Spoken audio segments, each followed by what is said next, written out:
fall of 1964, legislation affecting the substance and scope of the Army Reserve Officers Training Program was passed by the Congress of the United States. Central to its theme is the affirmation that excellence is now essential to survival, that its quest must be intensified. It is in the light of this development that the Army of the United States presents this profile. The time was December of '44. The place near Bastogne. Two men wearing American uniforms told this lieutenant to move his troops a mile to the east. The lieutenant thought for a moment and then had his men move them both to the rear as prisoners of war. Had the choice been his, what would he have done? Korea, 1952. 7 men, 6,000 miles from home, fought the thrust of a 4-day storm and then, uncertain of their positions, froze in their tracks. Rejecting further contact with the unknown, they waited and were put out of action. What would they have done under similar conditions? On a recent convoy abroad, 13 men faced an Autobahn showdown. 1 man took charge, held his ground, and after 18 hours broke the deadlock in his favor.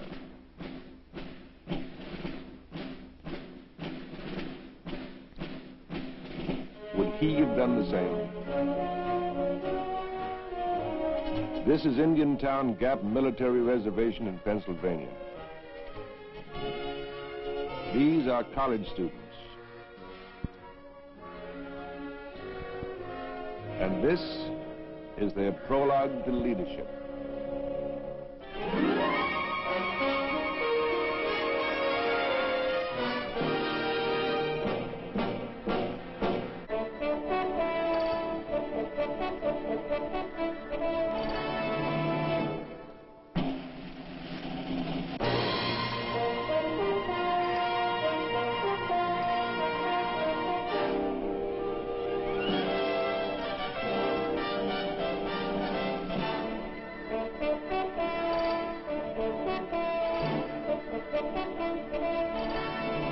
If the trumpet give an uncertain sound, who shall prepare himself to do battle? The line is from the Bible. What is the sound of a certain trumpet? What is the nature of command? Is it loud?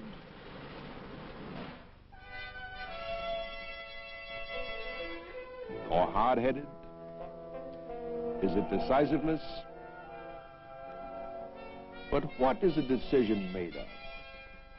Is it a hopeful stab, or is it more than that? Is leadership the same as maturity?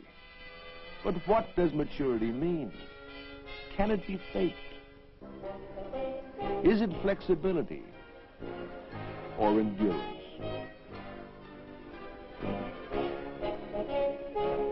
These men are ROTC cadets. The Indiantown Gap, one of 6 ROTC summer training camps, has opened its gates to 3,500 of them. It does so each summer to make men like these stretch to the reins of command. The stretch starts on the day of arrival and unwinds from the ground up. Moral support is extended by men who perform with traditional conviction. Gentlemen, you're hopeless, they say. You're shameful. You're a disgrace, they say. You've got no poise. Not only that, you're all out of step. And you can almost hear the replies. Almost. But we'll skip them, for they're traditional too. It's the legendary introduction to summer training at the Gap for 3,500 cadets representing 80 colleges and universities throughout the 50 states. Each man here has already taken at least 330 hours of military training in on-campus ROTC programs, along with his normal schedule of academic studies. Many of the cadets will go into the more advanced phases of scientific and technical subjects such as rocketry, electronics, data processing, and research and development. Subjects that will help them to fill the increasing need for officers capable of working with the highly sophisticated weapons and equipment of the modern Army. All of this in preparation for the demands that await this generation.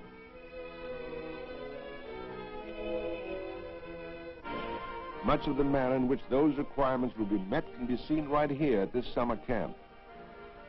For it's at this reservation that attitudes toward the physical realities of training for leadership emerge. There are two noticeable kinds. The first appears devoted to the idea that effort is fine, provided it doesn't take too much work. Perhaps it's rare, but it's there. The second, more prevalent, is being aware that assigned tasks are for purposes other than personal annoyance. Frequently, then, it's on this first day that men will publicly cast their dies. A few will not go the distance. It can be read in a relaxed stride or on a man's face. Summer may be for lounging, but not here. The Gap serenity can never be read that way. It's a competitive place. It must be so. And not just to see who wins. There's far more at stake. The tenants' bars are not one of man's natural rights. Men have lost them at this wall because of a point of view. And here, under mock combat conditions,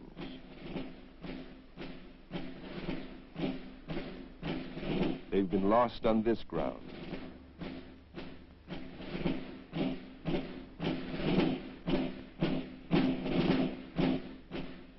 And here, when a lead pipe cinch became something else at a distance. They've slipped by in an attack on this hill.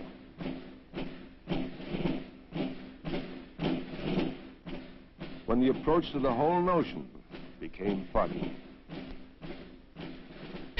What is leadership? Foremost, it's a point of view wide enough to allow a man to do his best.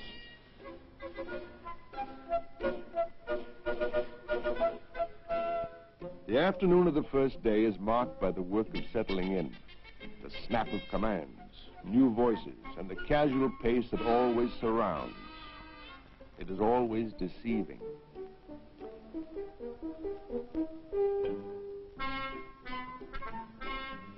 Before sundown, cadets are assigned to units and are welcomed by their company commanders.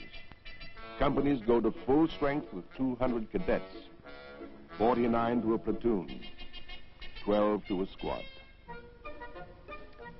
It's with the squad that a man must measure up and will see himself as he is seen.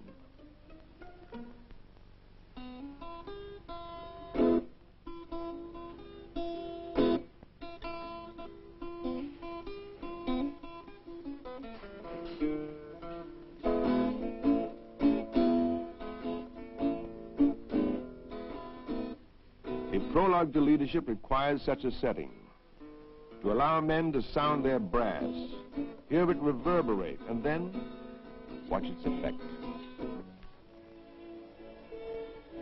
They will soon compete with each other. Command will alternate among them. To succeed in that command, the man will have to keep the long view in mind. Or if he falls prey to dishing out personal lumps or uses temporary dominance to extend favoritism, he'll threaten his own standing. ROTC instruction insists that the cadet learn to command without arrogance and obey without resentment. Intelligence, tact, integrity, logic, decisiveness, judgment, all will be urged to the surface. At one point in this 6-week cycle, each man will be asked to rate his buddies. It was all classroom theory a day ago. Actuality has now taken hold, and it has a different look. The trial will be hard. Every man knows it. The first day ends that way. The remaining 40 begin on this note. It's 5 o'clock a.m. The hour is not conducive to conversation. But there's private speculation. What precisely is expected? The schedule will answer some of this, but beyond that...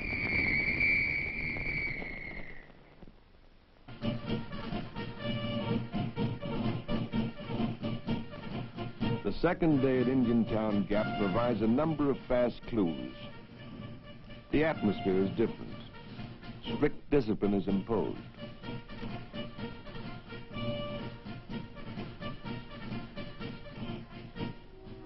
The making of a bed becomes exacting. Square corners become an issue. And again, the man's viewpoint is put on trial.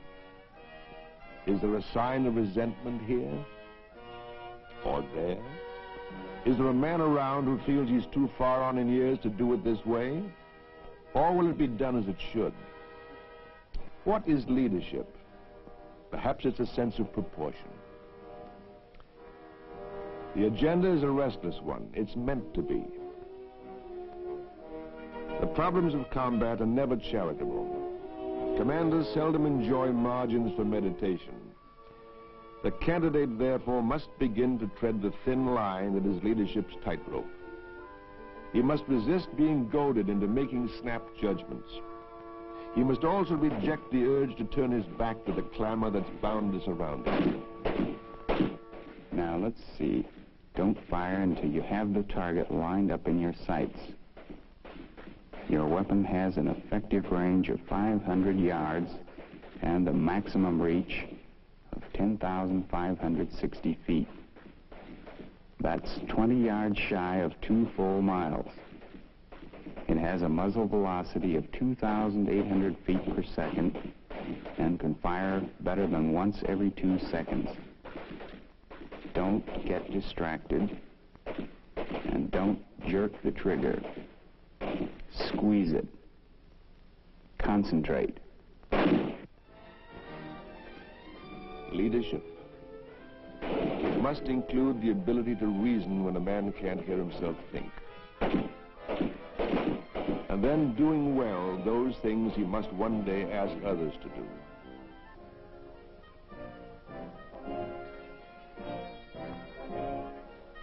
The men on this range represent no less than 90 years of college training.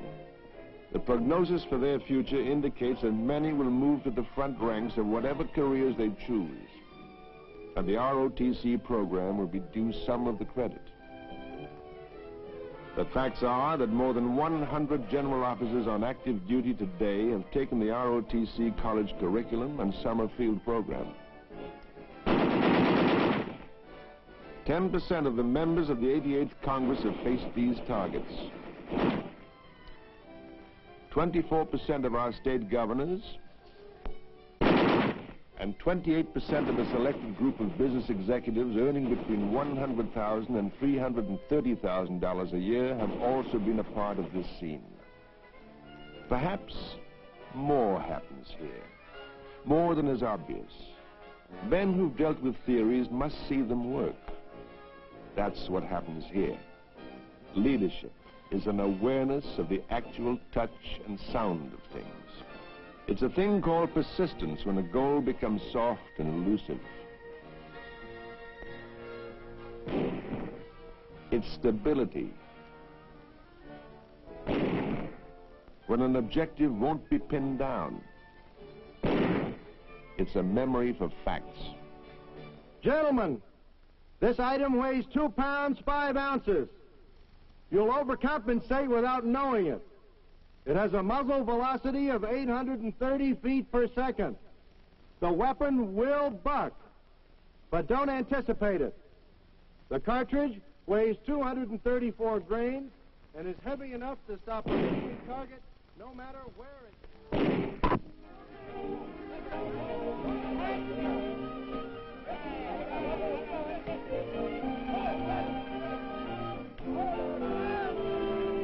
Ideally, a quest for excellence must include time away.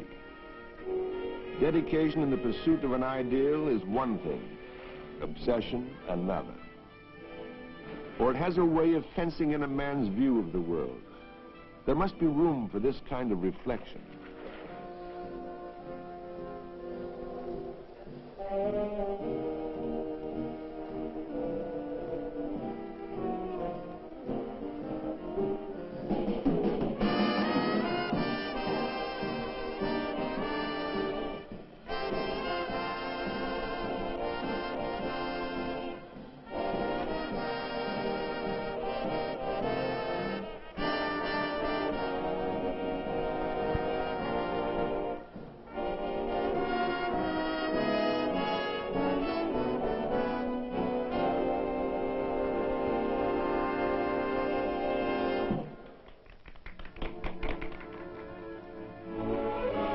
principles of landmine warfare provide this clear-cut lesson. The crucial distinction between impulsiveness and reason is leadership. Impulsiveness can be no part of leadership. It can have no place on these grounds. Cicero once said of Pompey, "An officer is able to control others only to the extent that he's first learned to control himself." Here, ROTC cadets are exposed to the actualities of chemical warfare inside this shelter. They're not required to control their tears. That would be unrealistic. But it is required that they learn to control their fears.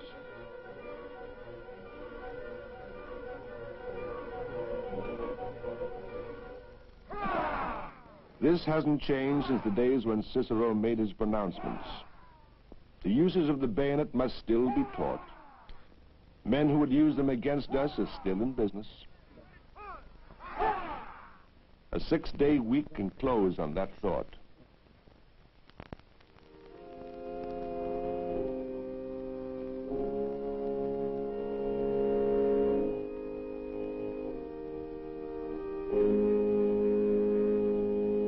Religious services are not part of the training schedule, but they are integral to the quality of ROTC.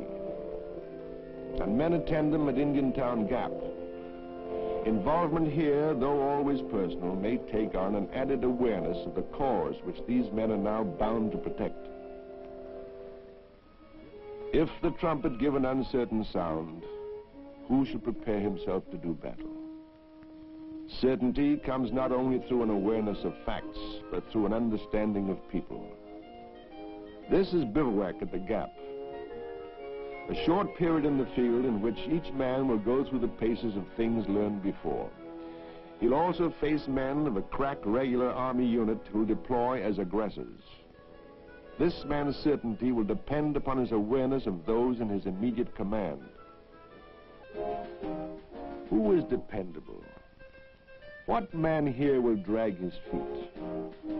Are there any clutch hitters on board? Is there someone here who looked great in practice, but will fan the air when the chips are down?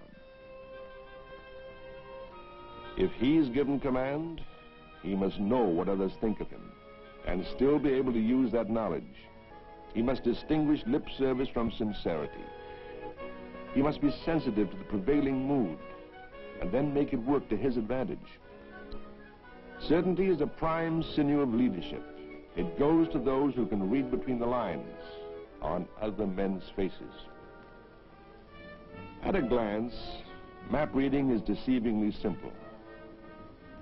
Relating locations to compass headings, likewise obvious and simple. What is leadership? Perhaps it's the acquired knack of rejecting confusion as well as a sudden hunch, and relying on logic instead. Perhaps it's made up of composure in the wake of uncertainty, of an ability to articulate when no one else will, and of a willingness to take the rap for a judgment when someone must. Daylight navigation and night patrolling both hold the value of projecting a man to the high ground of command. And a man will find himself alone there, making private judgments while others wait for the answers. ROTC combat leadership gets its first real test in this setting.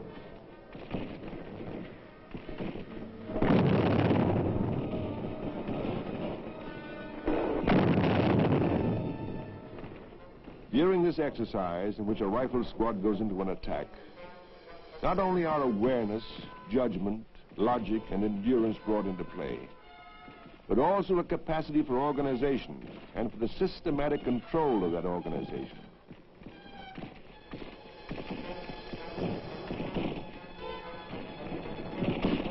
It might best be called leadership in motion.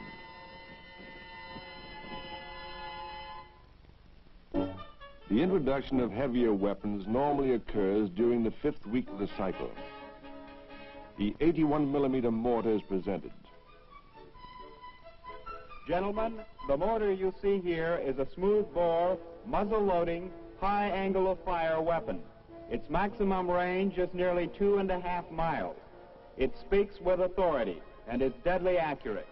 The sight mechanism features a collimator, elevation and lateral deflection mechanisms, and includes longitudinal cross levels. To succeed in the realm of anything strange, a man should first have a quiet understanding with himself. He must know that the exercise of his own willpower can make him equal to any task. And he must be convinced that that's so.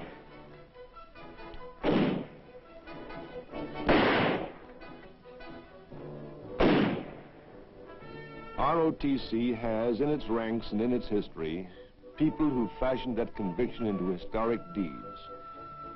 In the realm of combat, 4 ROTC graduates received medals of honor during the Korean action. Their names: James L. Stone from the University of Arkansas, Edward R. Showalter, BMI, John U.D. Page from Princeton, and Lloyd Scooter Burke from Henderson State College. Scooter Burke's citation perhaps typifies the kind of quiet agreement that these men had. On the 28th of October of 1951, Lloyd Burke, a first lieutenant with Company C of the 5th Cavalry Regiment, found his men pinned down by intense enemy fire, zeroed in from the high ground above them. On top of that hill, 3 enemy bunkers, untouchable from below. Lieutenant Burke left the CP and made a lone assault on the nearest one and took it. To the unbelieving eyes below, the lieutenant overpowered the second emplacement. The third proved more stubborn. Grenades appeared and sailed down toward the scooter, but Burke fielded them and tossed them back. Then, as the rate of enemy fire increased, he juggled 3 boxes of .30 caliber ammunition with 1 light machine gun and overpowered more than 100 defending troops. Gentlemen, the 106 millimeter recoilless rifle fires a 37-pound round consisting of a primer, a propelling charge located in a perforated case, and a fused projectile. The instant the fire takes place, the perforated case allows...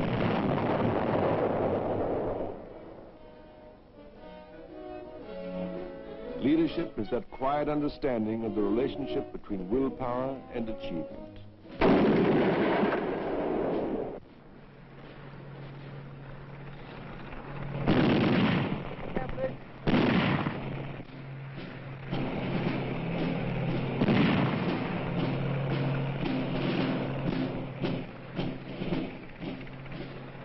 This type of training usually comes during the 6th and final week of the cycle. The chips are now very much down. Officially designated FTX, or the concluding field training exercise, it provides each man with a chance to take full command. This is the ball game. The coaches have left the playing field, the clock is running down, and the referees are keeping score.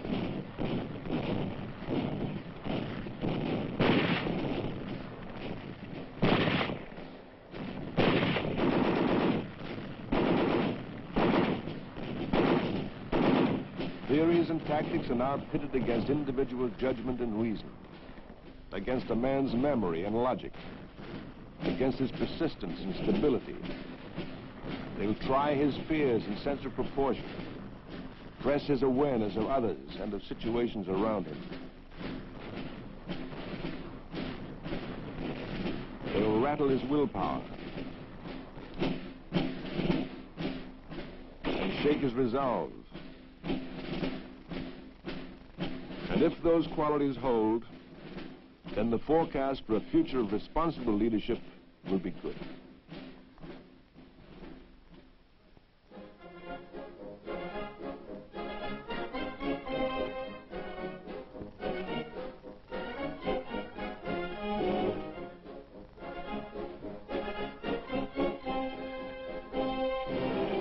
A new group will be here next summer. and there'll be others in the summers that follow. And though the needs of the times will change, they should also do well. For the Congress, aware of the quickening educational pace and of the amazing proliferation of brand new material, has provided for the revitalization of the ROTC program. In addition to the well-known 4-year on-campus program, a new 2-year program with summer training scheduled between the sophomore and junior years will permit junior college transferees to step into the advanced ROTC program. And to make this kind of critical higher education more readily available to more young people, the Army now has a program whereby a student enrolling in the 4-year ROTC program may be able to qualify for an ROTC scholarship.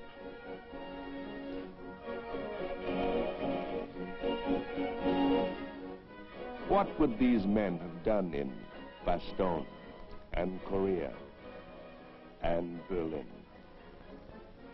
We can perhaps only feel that they would have done well. A better answer will have to wait for a future date, for this is not the end of their story. It's just the last day of summer training, and only the end of a prologue.